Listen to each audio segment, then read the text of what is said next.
성도들이 갖게 되어지는 가장 큰 힘은 무엇인가? 라는 생각을 하게 됩니다. 하나님, 예수 그리스도를 믿고 따르는 우리들이 얻을 수 있는 가장 큰 힘, 또 그 힘을 발휘하여서 하나님의 일들을 감당할 수 있는 그 영역들은 과연 어디까지인지 늘 궁금하게 됩니다. 그럼에도 불구하고 우리는 늘 그 능력이 무엇인지, 힘에 대한 관심이 무엇인지를 알기도 전에 늘 우리의 힘과 능력이 부족하다는 것을 늘 깨닫게 됩니다. 하나님을 위해 뭔가 일을 하고 싶은데 뭔가 결정적으로 뭔가 힘이 없고 능력이 없는 것 같다라는 생각을 하게 되어진다는 것이죠. 예수님이나 여러 전도자들을 보면 병자도 고치고 결정적인 순간에 뭔가 초자연적인 그런 일들을 베풀어 나아가면서 막 사람들을 끌어모았던 것 같은데 우리에게는 그런 게 없다 보니까 누구 하나 믿게 하는 게, 누구 하나 변화시키는 게 여간 힘들지 않다라는 것을 깨닫게 되어진다는 것이죠. 누구에게 예수 그리스도를 전하고 교회 나오라고 얘기하는 것도 늘 뭔가 얘기하다 보면 이게 조금만 더 뭐가 있으면 좋겠는데 그게 부족함을 느끼면서 이게 참 힘들구나 어렵구나 절망하며 낭망할 때가 심심치 않게 있다라는 얘기죠. 여러분들뿐만이 아니라 저도 굉장히 그런 것들을 자주 느낍니다. 여러 성도들을 대하면서 또 믿지 않는 분들과 얘기를 하면서 예수 그리스도를 전하게 되어져서 내가 복음을 막 얘기하고 전하는데도 저쪽에 반응이 영 뭔가 먹히지 않는 듯한 느낌을 받을 때 뭔가 결정적인 한방 너 지금 사는 사람도 네 남편이 아니지 뭐 이런 거 있지 않습니까?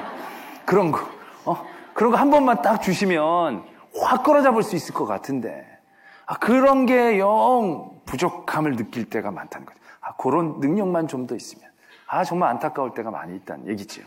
또 아이들과 함께 양육하면서 갈 때도 사람 하나 변화시키는 게요 그렇게 어려운지 모릅니다. 하여튼 된 듯 하면서도 무너지는 그런 모습들을 볼 때마다 진짜 내가 조금만 더 능력이 있고 성령의 어떤 카리스마가 있으면 확 거꾸러뜨리고 막 잡아뜨리고 막 변화시키고 그렇게 만들 수 있을 터인데 라는 생각을 끊임없이 갖습니다.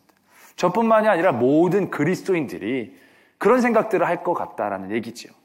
하나님의 일을 하고 성도로 살아나가면서 늘 내가 조금만 더 높은 자리, 조금만 더 내가 말의 힘이, 조금만 더 성경적인 지식이, 조금만 더 어떤 영적인 그런 능력이, 그런 것들에 대하여 끊임없이 부족함을 느끼게 될 때가 많이 있습니다. 그리고 나서는 나는 이 정도는 아닌가 보다 이렇게 절망할 때도 우리가 보게 되어진다는 것이죠. 그러면서 우리가 막연히 옛 전도자들, 예수님이 가졌던 그러한 영적인 능력들, 신비한 힘들을 우리가 갖기를 소망할 때가 많이 있는데요. 우리가 예수 그리스도를 다시 한번 천천히 묵상해 보면요. 굉장히 다르다는 것을 깨닫게 되어집니다. 우리가 생각했던 것과 다른 힘이 예수님에게 있었다라는 사실들을 우리가 깨달을 수 있다라는 얘기죠. 오늘 말씀이 그것을 대표적으로 우리에게 알려주고 계시는 말씀입니다. 오늘 말씀에 보면 30절에 이 말씀을 하심에 많은 사람이 믿더라라고 적혀져 있습니다. 우리가 어렵지 않게 예상할 수 있는 거죠. 예수님이 얘기하시고 예수님이 말씀하셨으니까 많은 사람들이 확 믿었겠죠. 그거 오히려 아닌 게 이상하지. 많이 믿는 거 오히려 우리가 당연하다라고 생각할 수 있는 대목입니다. 근데 여러분, 많은 사람이 믿는 건 믿는데 이 말씀을 하심에 많은 사람이 믿었더라라고 얘기하는 그 위에 있는 구절들을 우리가 다시 한번 볼 필요가 있는데요. 28절부터만 보아도 말씀이 이렇습니다. 예수께서 너희가 인자를 잘 들어보십시오. 예수께서 너희가 인자를 든 후에 내가 그인 줄을 알고 또 내가 스스로 아무것도 하지 아니하고 오직 아버지께서 가르치신 대로 이런 것을 말하는 줄도 알리라. 나를 보내신 이가 나와 함께 하시도다. 나는 항상 그가 기뻐하시는 일을 행함으로 나를 혼자 두지 아니하셨느니라. 이 말씀을 듣고 믿음이 생기십니까? 안 믿는다. 우리는 이미 믿어왔으니까 당연히 예수님 말씀 아멘으로 해고 많이 믿었거니 생각을 하겠는데 한번 여러분들이 전혀 믿음이 없는 상태라고 생각을 하시고 믿음이 연약한 상태라고 생각하시고 물론 지금도 그런 상태라고 생각하시는 분들은 그대로 한번 보십시오. 2절의 말씀을 들었더니 믿음이 생기십니까? 그렇구나. 몰랐네. 그래, 믿어야 돼. 아멘. 이게 되시냐는 거죠. 솔직히 저는 안 됩니다. 제가 안 돼서 이 말씀이 늘 부대낀 거예요. 아니, 뭐가, 믿을 만한 게 뭐가 있지? 이 성경에서 예수님께서 사역하시고 나서 그 사람들의 반응을 적은 복음서는 거의 요한복음에 거의 있습니다. 다른 복음서는 예수님이 그런 일들을 해서 많은 사람들이 믿었더라, 어쨌더라, 그런 일들을 많이 적어놓지 않습니다. 그래서 요한복음은 그 현상들을 많이 적어놨습니다. 그래서 많은 사람들이 믿었던 그런 사건들이 몇 가지가 있는데요. 첫 번째는 가나 혼인잔치에서 예수님이 물을 포도주로 바꾸셨을 때 제자들이 믿더라라고 적고 있습니다. 조금 더 내려가면 예수님이 사마리아 성을 지나가면서 거기서 한 여인을 만나죠. 그 여인에게 물을 달라고 하시면서 그 아까 얘기했던 그 부분이 되어집니다. 너 지금 사는 사람도 네 남편이 아니지. 이제 그런 얘기를 하니까 이 여인이 완전히 뒤집어져가지고 그 어떻게 아셨냐고. 그러면서 이제 그러면 어디서 예배를 드려야 되는 것이 맞냐고 뭐 그런 얘기들 기억나시죠? 그래서 예수님이 그 여인에게 진리에 대한 말씀을 전해주시고 그 여인이 동네 사람들을 모셔옵니다. 데리고 옵니다. 그래서 예수님이 이틀 동안 사마리아 성에서 거하시면서 말씀하심에 많은 사람들이 믿더라 이렇게 적혀져 있습니다. 예수님이 이틀 동안 집중교육을 하니까 그거 안 믿으면 이상한 거겠죠. 또 그 여인에게 그러한 아주 미래를 그 모든 것들을 알아보는 그러한 말하자면 이 신통력을 보여주셨기 때문에 뭔가 먹힐 만한 일이 되어진 거죠. 그리고 또 한 가지는 나사로를 살리셨을 때입니다. 그 죽었던 사람, 며칠 동안 죽었던 사람을 다시금 살리셨으니까 그것도 많은 사람들이 믿지 않겠습니까? 다른 모든 많은 사람들이 믿었던 일들에 대해서는요, 우리가 충분히 이해할 만한 일들이 일어났던 것입니다. 신비하거나 신통하거나 놀랍거나 새롭거나. 그래서 하나님이 그 일들을 통해서 예수님을 믿게 되어지는 일들이 벌어진 거죠. 그런데 오늘 많은 사람들이 믿더라라고 적고 있는 이 8장 30절의 말씀은요, 그 이전에 그런 상황이 없다라는 얘기입니다. 그런 상황이 없는 것뿐만이 아니라 오히려 예수님을 믿기 굉장히 어려운 상황입니다. 20절에 보면요, 이 말씀은 성전에서 가르치실 때에 헌금함 앞에서 하셨으나 잡는 사람이 없으니 이는 그의 때가 아직 이르지 아니하였습니다. 예수님을 잡을까 말까 하는 긴장감이 그 안에 있었습니다. 성전의 헌금함 앞에서. 어떻게 보면 이렇게 표현하면 좀 무리되는 표현이지만 적의 속을 속에 있는 겁니다. 예수님이. 지금 예수님을 잡아먹으려고 득달하는 사람들 그 중앙에 예수님이 있는데 그 가운데 많은 사람들이 예수님을 믿은 거예요. 기적도 없이. 신비스러운 역사도 없이. 오래된 가르침이 있는 것도 아닌데 이 말씀을 하시며 많은 사람이 믿었다라는 것입니다. 우리가 이 부분을 주목해야 하는 것입니다. 그리고 우리가 하나님의 일들을 맡아 감당할 때 우리에게 필요한 능력, 있었으면 하는 그 능력만 있으면 내가 사람을 더 많이 믿게 하고 사람을 많이 변화시킬 수 있을 터인데 라고 생각하는 그 우리의 바람의 능력들을 다시 한번 곱씹어 볼 필요가 있습니다. 예수님이 신비한 일들을 하시면 틀림이 없습니다. 병자를 고치고 죽은 사람까지 살리시는 놀라운 능력을 행하셨으면 틀림이 없습니다. 그러나 예수님은 그 능력을 사람을 믿게 하는 데 사용하신 게 아닙니다. 그 능력을 사람을 변화시키는 데 사용하려고 하셨던 것이 아님을 알아야 하는 것입니다. 나사로의 사건도 보면요, 나사로를 살렸기 때문에 많은 사람들이 예수님을 믿었습니다. 그런데 부작용도 생깁니다. 나사로를 살리는 것 때문에 많은 사람들이 예수님을 믿었기 때문에 더 많은 사람들이 예수 그리스도를 죽이려고 작정하기 시작했다는 겁니다.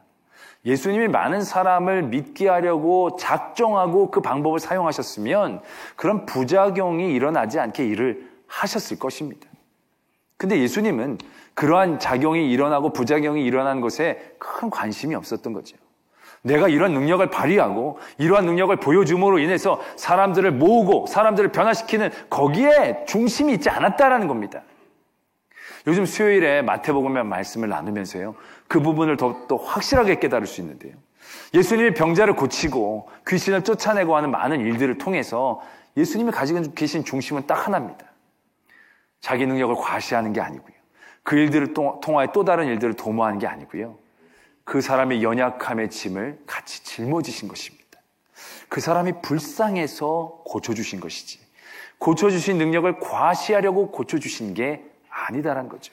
그 영혼이 너무 안타까워 그의 능력으로 그의 모든 고통 가운데서 그를 건져주신 것이지 그 일들을 통하여 자기를 믿는 사람들을 더 많게 하려고 그 일들을 택하신 게 아니다라는 것을 분명히 알아야 하는 것입니다. 우리는 예수님을 생각할 때 예수님이 하나님의 아들이고 신적인 부분만 너무 깊게 생각을 합니다. 그래서 우리는 예수님은 어떻게 우리가 따라가. 그렇게 먼저 지를 짐작하면 우리가 넋을 놓고 힘을 놓고 마음을 놓을 때가 있다라는 얘기죠. 근데 그렇지 않습니다. 진정한 하나님의 일, 예수 그리스도의 진정한 힘은 온전한 하나님의 아들이신 그 신적인 능력 가운데서 일어난 게 아니라는 겁니다. 온전히 인간 가운데 있을 때에 가장 놀랍고 위대한 일들이 일어났다는 것을 오늘 우리가 분명히 기억해야 하는 것입니다. 예수님이 가장 놀라운 사역을 하셨던 것은 무엇입니까? 병자를 고친 게 아니죠. 사람들이 하나님의 말씀을 듣게 하는 게 아닙니다. 우리의 죄를 사해 주시는 거죠. 우리의 죄값을 대신 치러주시는 것이 예수님이 하셨던 가장 위대하고 가장 놀라운 능력의 사역이었습니다. 근데 그 사역이 하나님의 아들이기 때문에 할 수 있는 게 아니죠. 하나님의 아들이기 때문에 가능하지만 그 능력으로 감당할 수 있는 게 아니라는 거죠. 가장 연약하고 가장 무능력하고 가장 힘없는 그 자리에서 있을 때 그 일들이 가능할 수 있다는 것을 우리는 분명히 알아야 합니다. 오늘 많은 사람이 믿었는데 예수님이 뭐라고 얘기하신 겁니까? 나는 아무것도 아니다. 그 얘기를 하고 있는 거거든요. 너희들이 나를 든 후에 내가 나중에 너희들이 십자가 내가 달린 걸 보면 저 사람 자기 일을 하러 온 사람이 아니라 정말로 하나님의 일을 하러 온 사람이구나를 깨닫게 될 거란 얘기죠. 예수님이 판단력이 없고 말할 게 없어서가 아니라는 거죠. 나 할 말 많다는 얘기. 예수님이 가지고 계신 그 권위와 능력에 대한 지혜에 대한 말이 수없이 많은 거죠.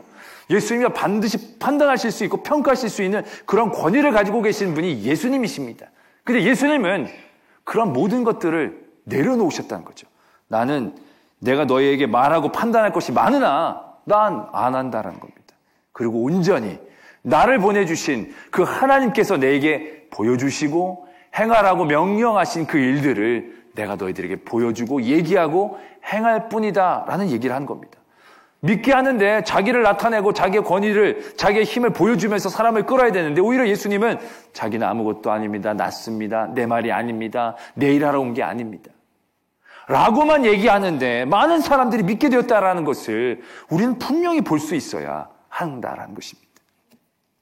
우리가 예수님이 능력으로, 권위로, 그 권세로 굉장히 놀라운 일들을 많이 하셨다라고 생각하지만요. 여러분 그렇지 않습니다.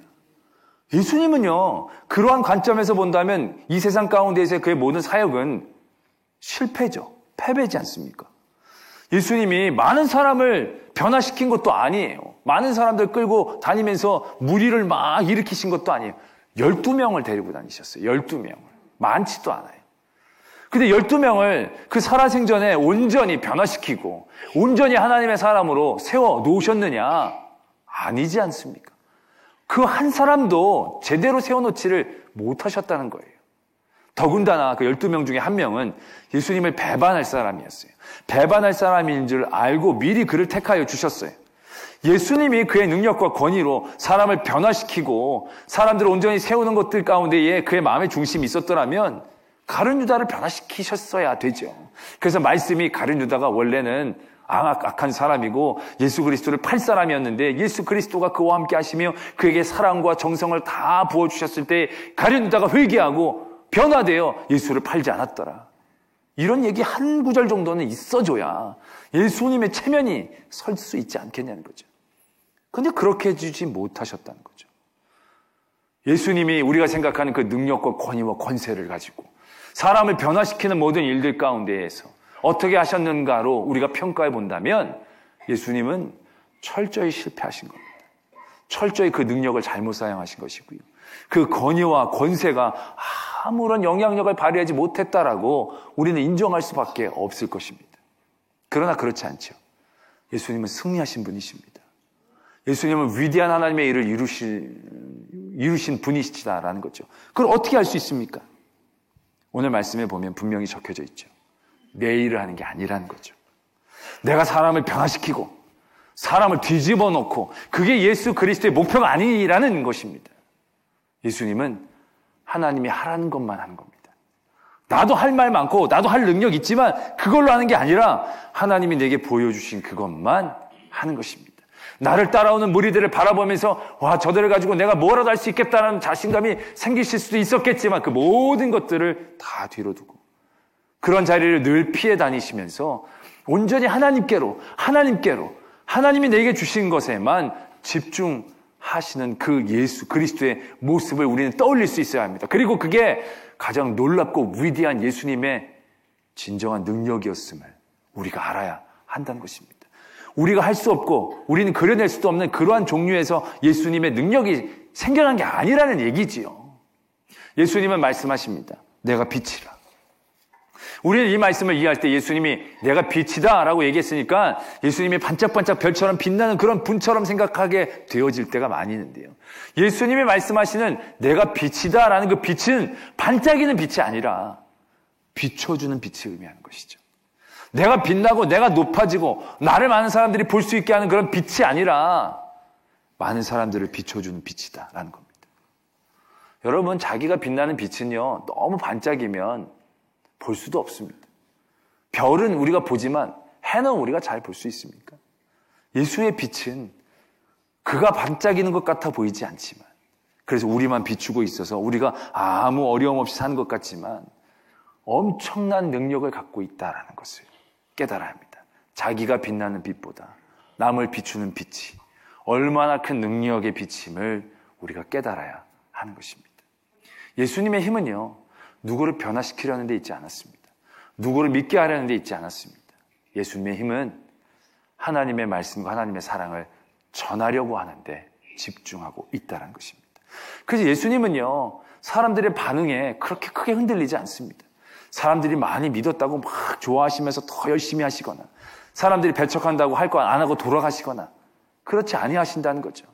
제자를 그렇게 길러놨는데도 하나도 변화되지 않는다고 실망하거나 실족하시지 않습니다. 왜요? 예수님의 중심은 하나님의 일을 하는 데 있었거든요. 하나님이 전하려고 하는 일에 순종하는 데 있었거든요.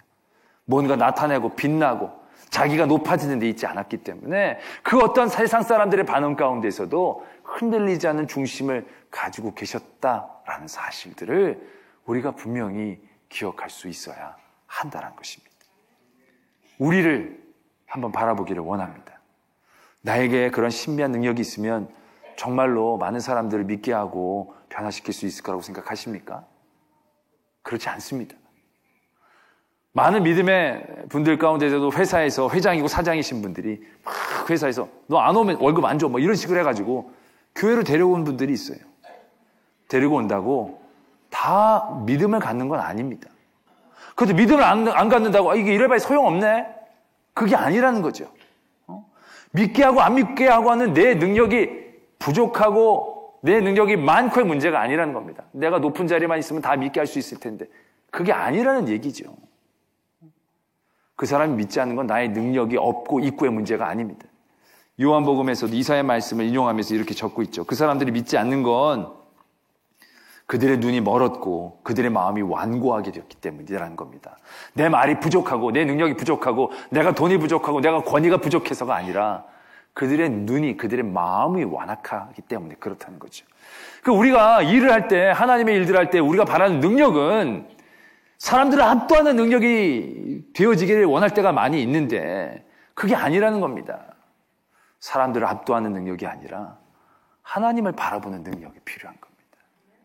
우리에게 필요한 능력, 예수님이 우리에게 보여주셨던 가장 위대한 능력은 순종과 성실이죠. 어떻게 얘기하면. 달란트 비유에서도 보면 5달란트와 2달란트를 그들이 받고 남겼을 때 중요한 건 그 양이 아니었다라는 얘기지요. 착하고 충성된 종이 중요한 것이죠. 그 일들에 대해 어떠한 결과물들을 만들었냐가 아니라 그 일들에 대하여 어떻게 반응했느냐가 중요한 것이죠. 예수님의 힘은 얼마나 많은 사람들을 믿게 하고 변화시켰느냐가 아니라 얼마나 많은 상황과 환경 가운데서도 온전히 하나님의 뜻과 하나님의 말씀을 지키고자 애쓰고 힘썼느냐. 여기에 있었다는 거죠. 예수님이 승천하시기 전에 제자들에게 부탁하신 명령이 뭡니까? 세상 사람들을 변화시켜라? 세상 사람들에게 승리해라? 많은 사람들을 믿게 해라. 그런 것까지 얘기하시지 않았습니다. 증인이 되라. 땅끝까지 이르러 증인이 되라. 우리가 하는 것만 하면 되는 겁니다. 할 수 있을 만큼, 능력 주신 만큼 우리가 그 안에서 충성을 다하여 하나님 앞에 겸손함으로 하면 되는 거지, 건강이 없어서 못 갑니다. 주시는 만큼만 가면 되는 겁니다. 내가 돈이 없어서 내게 있는 것으로만 하면 됩니다. 내가 힘이 없어서 내가 낮은 곳에서 섬김으로도 할 수 있는 얼마나 많은 하나님의 일들이 있는지, 하나님의 말씀을 드리려고 하는데 우리가 집중해야지. 결과물들과 변화와 그 일들이 이루어지는 나에 대한 돌아오는 어떠한 일들을 바라볼 때 우리는 하나님의 중심을 잃어버릴 수밖에 없다라는 것을 분명히 깨달아야 하는 것입니다. 예수님이 다 그렇게 하신 겁니다. 예수님이 우리를 구원해 주신 그 능력은 별난 데서 나온 게 아니지요. 뭐 죽은 자를 살린 데서 나온 게 아닙니다. 순종과 성실함이죠. 십자가상에서 뛰쳐내릴 능력도 예수님이 있으셨어요. 안 뛰쳐내리시는 거예요.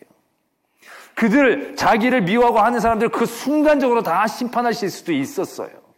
그렇게 하시지 않는 거예요. 왜요?